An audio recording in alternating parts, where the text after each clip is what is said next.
या इलाही बख्श दे सईद को रोज़े हश्र तो।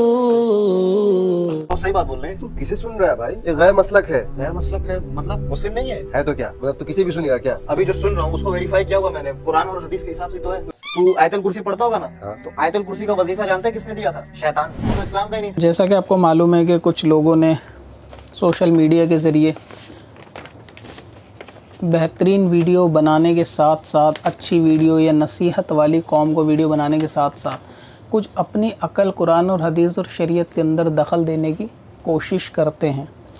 मिसाल के तौर पे ये वीडियो जो आपने देखी, इसके अंदर एक बात कही गई और लोग काफ़ी सवाल इस बारे में पूछते भी हैं कि आयतल कुर्सी हमने शैतान से सीखी है। तो इसकी दलील ये है कि कोई भी अच्छी बात किसी भी मसलक के फ़िरके वाले से आप सुनो तो उसको एक्सेप्ट कर सकते हो।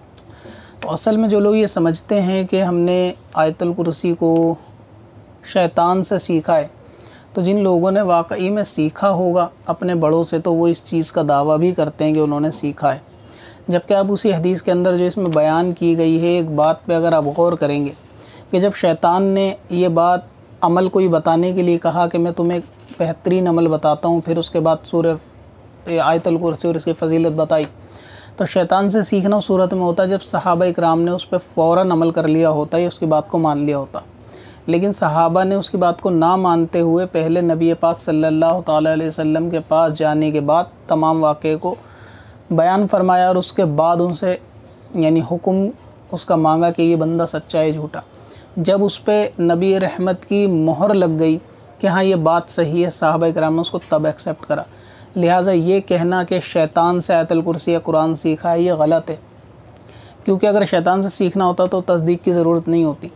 इसको नबी पाक की वेरिफ़िकेशन के बाद एक्सेप्ट किया गया, तो यानी हुजूर के फरमा बरदारी और हुजूर के कहने के मुताबिक उसको एक्सेप्ट किया गया है। तो ये सीखना नबी पाक से कि उन्होंने कहा ये सही है तो उसको सही माना गया है, ना कि शैतान ने कहा कि ये इसकी ये फ़जीलत है उसको मान लिया गया। तो जो लोग ये समझ रहे हैं कि हमने इसको शैतान से लिया है, तो ये गलत है। अगर शैतान से लेना होता तो फिर नबी पाक से इसकी तस्दीक कराई ही ना जाती और ख़ुद ब खुद उसको एक्सेप्ट कर लिया होता, उसको मान लिया होता। लेकिन उससे तस्दीक कराने का उनसे मतलब ही ये है कि शैतान की बात को नहीं मानना या उससे कोई चीज़ नहीं लेनी।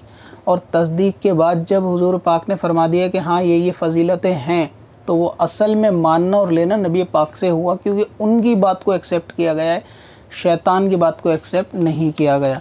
तो बाकी इसमें फिर और भी कलाम है कि सभी लोगों की बातें सुननी चाहिए या नहीं सुननी चाहिए, बल्कि मुहद्दिसीन का ये अमल रहा है कि जो शख्स बिदाती होता था उससे हदीस पाक भी नहीं सुनते थे, क्योंकि वो उसमें शीयत का कहीं ना कहीं उन्स पाया जाता था, वो हदीसें गढ़ के बयान करता था। तो आजकल ये जो सोशल मीडिया पे लोग बयान कर रहे हैं कि जो भी अच्छा उसकी बात सुन लो, इसी की वजह से लोगों के ईमान बर्बाद होते हैं और ईमान जो उनके ख़राब होते हैं, कहीं ना कहीं उनके अक़ाइद के अंदर ख़राबी पैदा होती है कि इसको भी सुन लो, उसको भी सुन लो, उसको भी सुन लो। यानी एक शख्स वो है कि जो नबी पाक सल्लल्लाहु अलैहि वसल्लम के सहाबा की गुस्ताखी करता है, लान तान करता है, बुरा भला कहता है, लेकिन चंद बातें तो वो भी अच्छी करता होगा, तो इस शख्स के मुताबिक तो उससे वो अच्छी बातें ले लेनी चाहिए। इसी तरीके से कोई है कि जो नबी पाक की नबूवत के ख़िलाफ़ अपनी नबूवत का दावा करता है, तो ऐसे शख्स के, ऐसे जाहिल के मुताबिक तो उनकी बातें भी सुननी चाहिए, उनकी मजलिस में भी जाना चाहिए, जो वो बयान करें जाना चाहिए।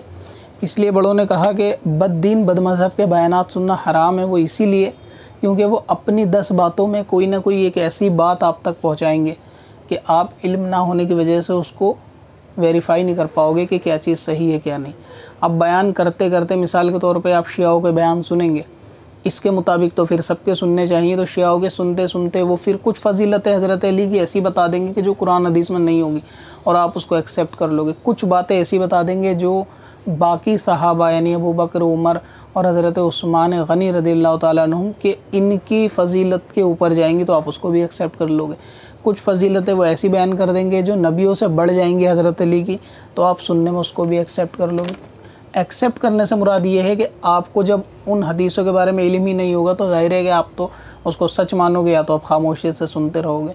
तो किसी भी इस तरीके के मामलात, ख़ास तौर से ऐसे सोशल मीडिया के मुफ्तियों के बयानात नहीं सुनने चाहिए कि जो ये दर्स देते हैं कि मसलक चाहे कोई भी हो, और सभी लोगों के जो है ना वो बयानात सुनने चाहिए सभी। फिर तो ये कादियानियों के बयान भी सुन सकते हैं अगर सबके अच्छे बयान लिए जा सकते हैं, जबकि हमारे बुज़ुर्गों का असलाफ़ का तरीका ये नहीं था। वो कुरान पाक भी सुनना बद्दीन बदमज़हब से बिदतियों से पसंद नहीं करते थे कि उनसे कुरान पाक भी सुना जाए, जबकि कुरान अल्लाह की किताब है, क्योंकि उसके अंदर कुरान के सुनने में उनकी आवाज़ भी सुनना होगी, और इसी तरीके से कोई दीन सीखने में या इस तरीके के मामले में उनकी तशरीहात उसमें शामिल होंगी, उनकी सोच और फ़िक्र भी आप तक जो है वो फॉरवर्ड होगी।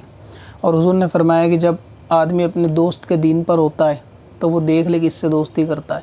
तो आप जिनके बयानात सुनेंगे, जिनकी बातों को सुनेंगे, तो उसमें कुछ ना कुछ बातें ऐसी होंगी जो ईमान के लिए ख़तरा पैदा होंगी। इसीलिए सहीउल अक़ीदा सुन्नी आलिम दीन को सुनना चाहिए। और इस तरीके के ये टिकटॉकर जो सोशल मीडिया के हैं या इनकी बातों में तो बिल्कुल भी नहीं आना चाहिए कि ये अपनी मन गढ़ंत तशरीहात को लोगों के अंदर आम करते हैं। हदीस और कुरान की अपनी मन गढ़ंत और मन मर्ज़ी की एक्सप्लेनेशन लोगों के सामने करते हैं जो इनकी अक्लों में आती है। इसी तरीके से मिर्ज़ा इंजीनियर हो या साहिल अदीम जैसा जाहिल हो या इस तरीके के ये सोशल मीडिया पर उन्हीं लोगों के चेले और चमचे हों, तो इनसे जो है वो दूर रहना चाहिए। अब अपनी ज़रूरत के लिए आसान वजीफ़ा तलाश करना हुआ और भी आसान। विजिट करें wazifa.sbswarsi.com पर और अपनी दीन और दुनिया की भलाई के लिए पाएं ढेरों आसान वजीफे। कब से अपनी खताओं का शुमारा जाएगा।